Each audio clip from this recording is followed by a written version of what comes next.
Сәлем достар, сіздермен Зухра. Бүгін сіздермен шоколадный заварной кремнің рецептісімен бөлісетін боламын. Бұл кремді кез келген тортқа қолдансаңыздар да болады. Жасалу жолы өте оңай. Жасап көрулеріңізге кеңес беремін.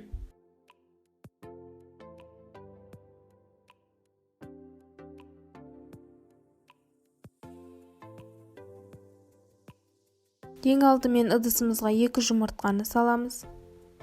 Оның үстіне 200 грамм қант салып, жақсылап венчиктің көмегімен араластырып аламыз.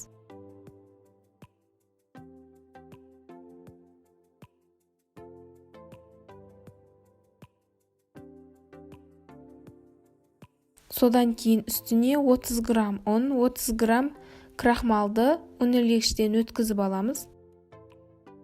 Ең соңында 40 грамм какаомызды да үнілегіштен өткізіп аламыз. Себебі какаода түйіршіктер болуы мүмкін. Ол түйіршіктермен креміміз бір тегіс шықпайды. Сол үшін де оны да үнілегіштен өткізіп аламыз.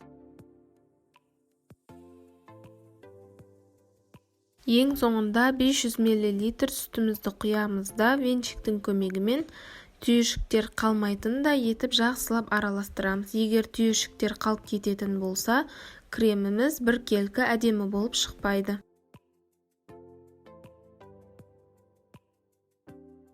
Жақсылап араластырып болған соң орташа отқа қоямыз да венчиктің немесе лопатаның көмегімен үздіксіз араластырып отырамыз. Осылай үздіксіз араластырып отырыңыздар, және де үсті азғана көпіршейді, оған еш уайымдамаңыздар.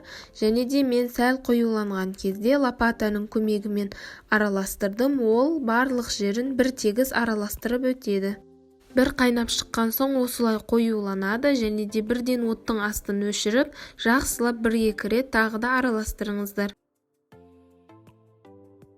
Кремімізді оттан аламыз да үстіне 60 грамм жақсы жоғары сападағы сары майымызды қосып, ерігенше жақсылап араластырып жібереміз.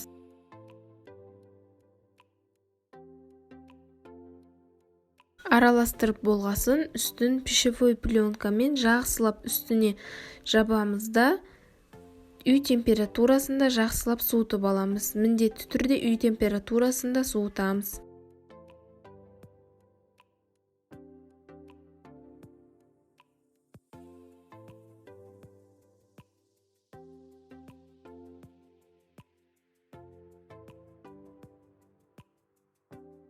Мінекей достар, үй температурасында жақсылап суытып алдық. Креміміз дайын болды.